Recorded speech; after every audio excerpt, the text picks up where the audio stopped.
Republican. But when you go and look it up and Google it, you have to go way down the page to get to it, because you'll have many, many articles written by liberals that say, well, they say he was, but really he wasn't. And his mom said this, or not mom, but some relative said this and that. And they try to water it down so it doesn't look as though he was a real Republican. But yes, back before they started washing the news and changing it to suit them, he was a registered Republican.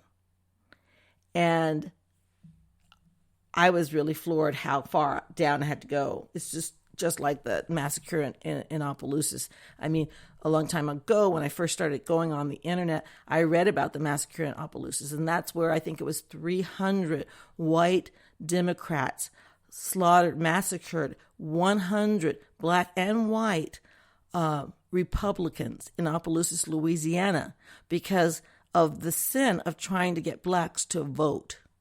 They lynched many people in Opelousas in one weekend, 100 of them at least.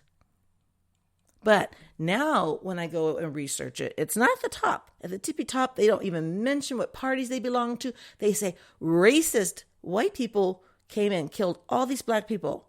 They didn't say why. They didn't say what party they belonged to.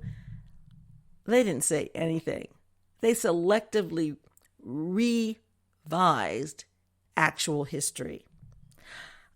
The reason I paid attention to things like that is because my mother, she's from Lake Charles, but our family's from Opelousas. We still have property in Opelousas, Texas. Opelousas, Louisiana. I'm so sorry. I'm in Texas.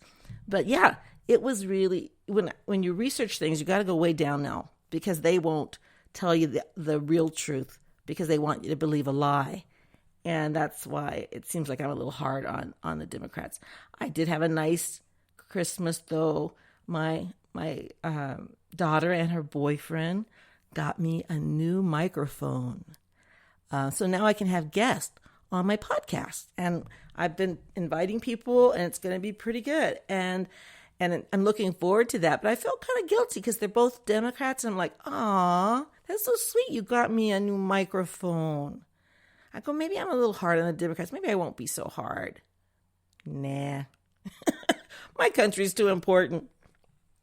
But yes, they did. They got me an extra microphone so that I could have guests on my show and it won't look crazy. And that was kind of nice. But yeah, that was something that Christmas was great. I hope you guys had a wonderful Christmas. I did. It was surprisingly wonderful. And I was invited over, our entire family, to my neighbor's house. And she is a Southern lady who I just adore. She's the dearest person to me.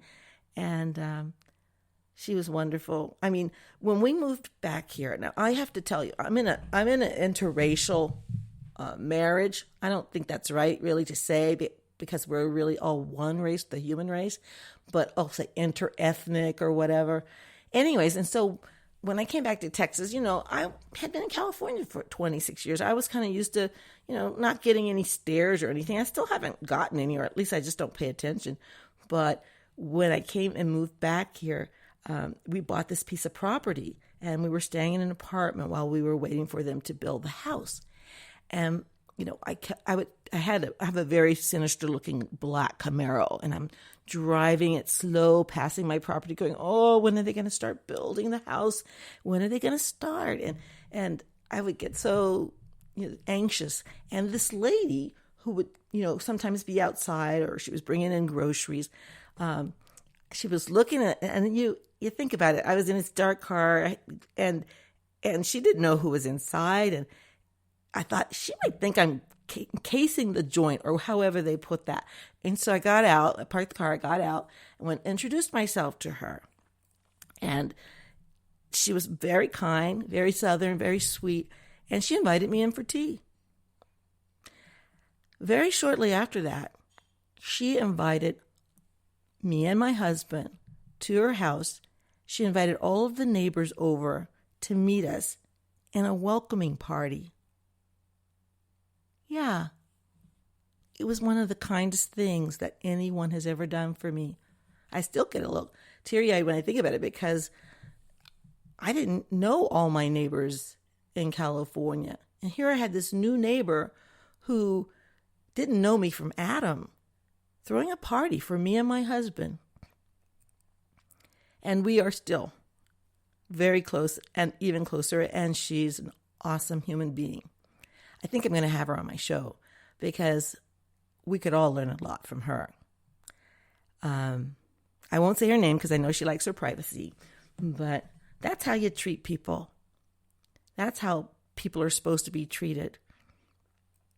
I mean, my last neighborhood in California, one of the things that triggered me to leave was one of my neighbors killed his wife. And it devastated me to know that I had such a poor...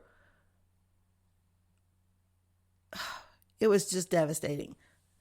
We weren't close, but we were close enough to where I knew them. And I mean, that's not saying that could never happen here in Texas, but I feel a lot better here. I feel safer here, and I feel free here because I got criticized a lot in California because I still remained Republican there. And I had some good Republican friends there, but they all left, just like I did. We got tired of it. We got tired of having to watch what you say you can't just say anything because somebody's going to shoot you down. Like if you say as a black person, like, what a great country we live in, they go, but don't forget, you used to be a slave. Black people don't get this, and then we need to work on that. Those are liberals for you. You're not allowed to be a patriot and a black person at the same time, not in front of a liberal, because they will remind you of your place. That's what liberals do. They will remind you of your place.